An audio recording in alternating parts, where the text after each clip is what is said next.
하나님의 말씀은 맛있습니다. 하나님의 말씀은 즐겁습니다. 하나님의 말씀은 생명과 행복을 줍니다. 500독 성경 통독 훈련 원장입니다.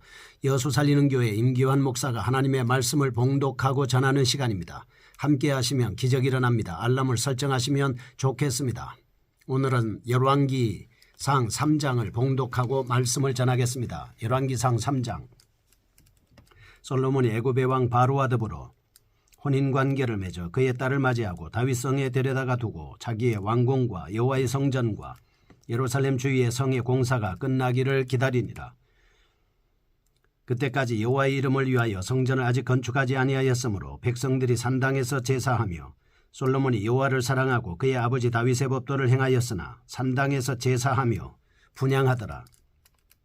이에 왕이 제사하러 기브온으로 가니 거기는 산당이 큼이라. 솔로몬이 그 제단에 1000번제를 드렸더니 기브온에서 밤에 여호와께서 솔로몬이 꿈에 나타나시니라. 하나님이 이르시되 내가 내게 무엇을 줄고 너는 구하라. 솔로몬이 이르되 주의 종 내 아버지 다윗의 성실과 공의와 정직한 마음으로 주와 함께 주 앞에서 행함으로 주께서 그에게 큰 은혜를 베푸셨고 주께서 또 그를 위하여 이 큰 은혜를 항상 주사 오늘과 같이 그의 자리에 앉을 아들을 그에게 주셨나이다. 나의 하나님 여호와여, 주께서 종으로 종의 아버지 다윗을 대신하여 왕이 되게 하셨사오나 종은 작은 아이라 출입할 줄을 알지 못하고 주께서 택하신 백성 가운데 있나이다. 그들은 큰 백성이라 수효가 많아서 셀 수도 없고 기록할 수도 없사오니 누가 주의 이 많은 백성을 재판할 수 있사오리까. 듣는 마음을 종에게 주사 주의 백성을 재판하여 선악을 분별하게 하옵소서. 솔로몬이 이것을 구하며 그 말씀이 주의 마음에 든지라. 이에 하나님이 그에게 이르시되 내가 이것을 구하도다. 자기를 위하여 장수하기를 구하지 아니하며 부도 구하지 아니하며 자기 원수의 생명을 멸하기도 구하지 아니하고 오직 송사를 듣고 분별하는 지혜를 구하였으니 내가 내 말대로 하여 내게 지혜롭고 총명한 마음을 주노니 내 앞에도 너와 같은 자가 없었거니와 내 뒤에도 너와 같은 자가 일어남이 없으리라. 내가 또 내가 구하지 아니한 부귀와 영광도 내게 주노니 내 평생의 왕들 중에 너와 같은 자가 없을 것이라. 내가 만일 내 아버지 다윗이 행함같이 내 길로 행하며 내 법도와 명령을 지키면 내가 또 내 날을 길게 하리라. 솔로몬이 깨어보니 꿈이더라. 이에 예루살렘에 이르러 여호와의 언약궤 앞에 서서 번제와 감사의 제물을 드리고 모든 신하들을 위하여 잔치하였더라. 그때에 장기 2 여자가 왕에게 와서 그 앞에 서며 한 여자는 말하되 내 주여, 나와 이 여자가 한 집에 사는데 내가 그와 함께 집에 있으며 해산하였더니 내가 해산한 지 사흘 만에 이 여자도 해산하고 우리가 함께 있었고 우리 둘 외에는 집에 다른 사람이 없었나이다.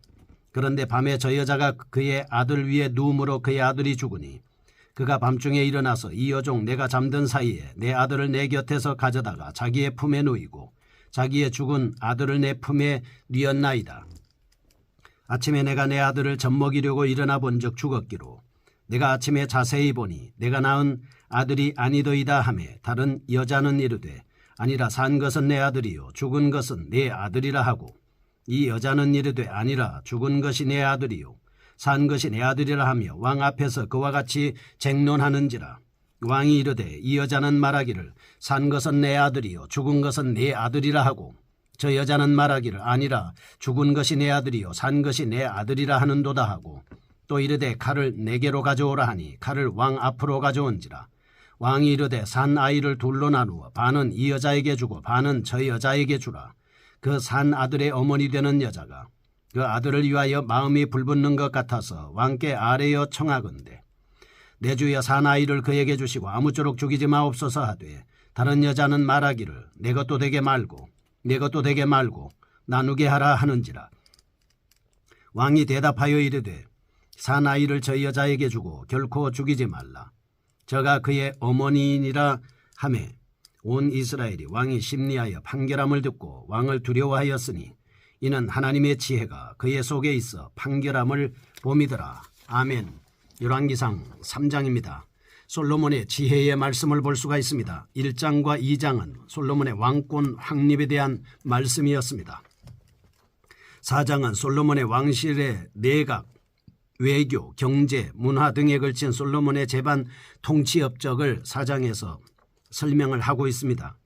5장에서 8장은 성전 건축에 대한 말씀입니다. 3장은 이런 일을 위해서 그 같은 지혜가 어떻게 주어졌는지를 잘 알려주려고 말씀하고 있습니다. 1절에서 3절은 솔로몬 왕국이 대외적으로 열강의 위치에 올라 있었습니다. 그와 아울러 그 같은 번영 속에는 하락의 요소 또한 내포되어 있었음도 보여주고 있습니다. 4절에서 15절 다음으로 일천번제라는 솔로몬의 열렬한 헌신이 있은 후에 하나님께서 솔로몬에게 지혜를 약속하셨음을 말씀하고 있습니다. 16절에서 27절은 유명한 재판 사건입니다. 솔로몬이 하나님께로부터 약속된 지혜를 받았음을 분명히 입증해 주는 사건이라고 볼 수 있습니다. 28절은 이래여서 백성들은 통치자로서의 솔로몬의 실질적인 능력과 권위에 복종하게 되는 모습입니다. 사실 위대했던 부친 다윗의 뒤를 이어 이스라엘 통치에 과제를 져야 했던 솔로몬은 많은 압박감을 느꼈을 것이 분명합니다. 그리고 눈앞의 임무가 막중할수록 그는 아직 미숙하고 경험이 부족한 자신을 돌아보지 않을 수 없었을 겁니다. 4절 말씀을 보시면 그러기에 솔로몬은 무엇보다도 먼저 하나님께 제단을 쌓고 도우심을 간청합니다. 5절에서 9절은 그리하여 하나님께서 자신에게 찾아오시자 통치에 필요한 지혜를 구하는 모습을 볼 수가 있습니다. 그런데 첫째, 이처럼 솔로몬이 하나님께 지혜를 구했던 것 자체는 이미 솔로몬의 지혜를 증거해 주는 것이다 라고 이렇게 볼 수가 있습니다. 지혜로운 자만이 지혜를 구할 수 있지 않겠습니까? 둘째, 솔로몬이 하나님께 헌신을 의미하는 번제를 드리고 있다는 사실은 이는 그가 이미 지혜를 얻었다라고 하는 것을 알 수가 있습니다. 세 번째, 거슬러 올라가서 솔로몬이 자신의 연약함을 깊이 자각하면서 통치의 과제를 가볍게 생각하지 않았던 것 역시 그는 이미 지혜로운 자이다 라고 하는 것을 알 수가 있습니다. 자기가 자기 자신을 안다는 것은 정말로 중요한 지혜가 아니겠습니까? 즉 솔로몬이 하나님께 올바른 것을 간구할 수 있었던 것은 그러한 겸손과 헌신 어디서 나왔겠습니까? 이미 솔로몬에게는 지혜의 요소가 갖추어져 있었다라고 하는 것을 알 수가 있습니다. 그러므로 하나님께서 솔로몬에게 주신 지혜는 이미 준비된 그릇에 준비된 내용이 채워지는 것이다 라고 이렇게 볼 수가 있습니다. 오늘과 같이 복잡다단한 현실을 살아가는 그리스도인들에게도 지혜는 절실히 필요합니다. 우리에게 요구되는 참된 지혜는 어디까지나 하나님에게서 얻을 수가 있습니다. 겸손하게 하나님의 말씀에 순종하면서 하나님의 말씀을 들으려고 하는 경청하는 자세를 가질 때 그 사람은 하나님께서 주는 지혜를 얻을 수가 있습니다. 그리고 간구할 때 하나님께서 지혜를 솔로몬에게 주셨듯이 야고보서 1장 5절을 보시면 너희 중에 누구든지 지혜가 부족하거든 모든 사람에게 후히 주시고 꾸짖지 아니하시는 하나님께 구하라 그리하면 주시리라 라고 하는 말씀에 따라서 우리는 기도하는 자세가 필요합니다. 3장 1절에서 3절의 말씀에 나오고 있는 솔로몬의 통치 자세에 대해서 보겠습니다. 솔로몬 통치의 구체적인 지적을 언급하기에 앞서서 솔로몬의 통치 자세를 객관적으로 평가하고 있습니다. 신정왕국에 있어서 인간 통치자는 어디까지나 하나님을 대리하는 자일 뿐만 아니라 무엇보다도 왕은 하나님의 뜻과 공의를 쫓아 나라를 다스리는 자세가 요구되었습니다. 먼저 솔로몬이 어떠한 자세로 이스라엘을 통치하고 있는 데 대해서 관심을 본장은 기울이고 있다 하는 것입니다. 3절을 봅니다. 솔로몬이 여호와를 사랑하고 그 부친 다윗의 법도를 쫓아 이스라엘을 통치하였다라고 분명히 증거하고 있습니다. 여기서 우리는 솔로몬 왕국이 이스라엘 역사상 전무후무한 번영을 누릴 수 있었던 이유를 발견할 수 있습니다. 그것은 곧 하나님께서 다윗에게 약속하셨던 언약의 결과이기도 하지만 보다 직접적으로는 솔로몬이 다윗의 유언대로 하나님을 경외한 결과였다라고 하는 것을 알 수가 있습니다. 그래서 3장에서는 1절에 솔로몬이 애굽 왕의 딸과 정략 결혼을 했다는 사실과 3절 솔로몬이 백성들의 산당 예배를 방치함은 물론 자신도 산당에서 예배를 드렸다고 하는 점입니다. 이는 분명 솔로몬이 하나님의 율법을 거스른 행위가 아닐 수 없습니다. 신명기 7장 3절에 보면 솔로몬이 바로의 딸과 혼인한 것은 이방인과 통혼을 금지한 율법에 위반되는 행위였습니다. 또한 하나님보다 애굽의 원조를 더욱 의지한 행위였기 때문입니다. 민수기 33장 52절에 산당은 가나안 정복 시에 이스라엘 백성들이 다 회파하도록 명령받은 것이기 때문입니다. 따라서 우리는 여기서 솔로몬 통치 말기에 있는 비극의 전조 및 원인을 볼 수가 있습니다. 11장 1절에서 8절에 보면 솔로몬이 훗날 이방인 아내들로 말미암아 우상 숭배에 빠지게 된 그런 이유를 볼 수가 있는 겁니다. 12절에서 13절. 그렇지만 이러한 결점에도 불구하고 하나님께서는 솔로몬에게 지혜는 물론 부와 명예까지도 허락해 주셨습니다. 솔로몬이 여호와를 사랑한 것은 하나님께서 어차피 하나님이 솔로몬의 마음을 보셨기 때문이다. 이렇게 볼 수가 있습니다. 두 번째 4절에서 15절. 지혜를 구하는 솔로몬의 모습입니다. 솔로몬의 일천번제와 지혜를 구하는 기도 및 하나님의 응답에 대한 말씀입니다. 솔로몬은 본격적으로 백성들을 통치하기에 앞서 먼저 하나님과의 바른 관계부터 정립하기를 원하셨습니다.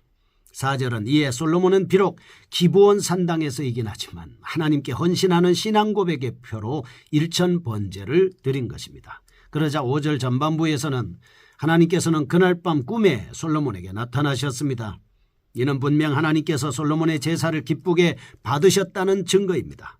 그리고 5절 후반부에는 하나님께서는 솔로몬의 마음속에 있는 소원을 간구하라고 말씀하고 있습니다. 한편 이때 솔로몬은 자신을 위한 부귀나 명예, 그 밖에 사리사욕을 구하지 아니하였습니다. 6절에서 9절까지 나오는 말씀을 보면 대신 그는 자신에게 지혜가 부족함을 아뢰면서 하나님 앞에 지혜를 구했습니다. 이처럼 솔로몬이 하나님께 구한 지혜는 왕으로서 그의 임무에 대단히 부합되는 것이었습니다.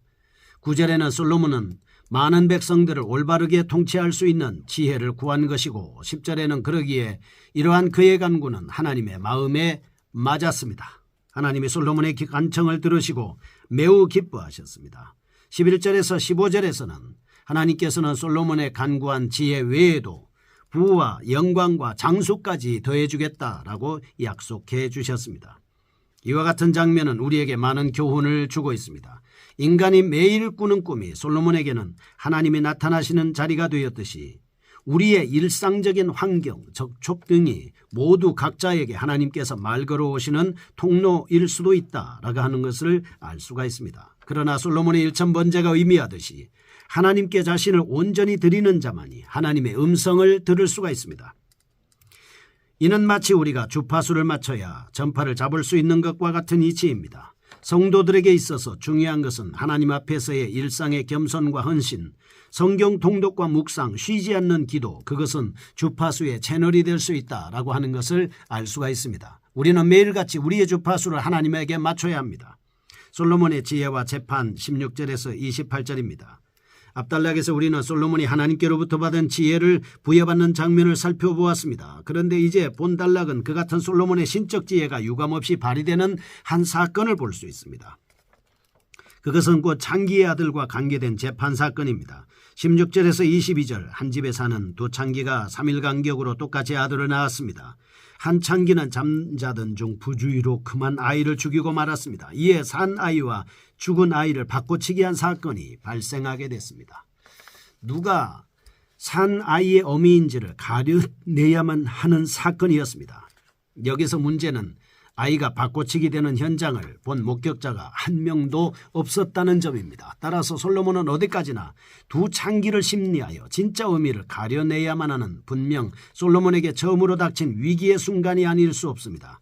일국의 통치자에게 백성들 사이의 분규를 잘 처리할 수 있는 통찰력과 분별력이 요구되는 바 솔로몬이 이번 사건을 해결하지 못할 경우 통치 능력을 의심받을 수가 있었습니다. 그러나 23절에서 27절 즉석에서 지혜를 발휘해서 단번에 사건을 해결합니다. 모성애를 알아보기 위해서 사나이를 둘로 나누어라 라고 했을 때 이 산자의 의미는 죽이지 말고 살려주라 라고 이렇게 말씀을 해서 구분해내는 것을 알 수가 있습니다. 그러나 우리는 솔로몬의 재판 역시 선인과 악인에 대한 예수 그리스도의 최후의 심판을 예표하는 것으로 이해할 수가 있습니다.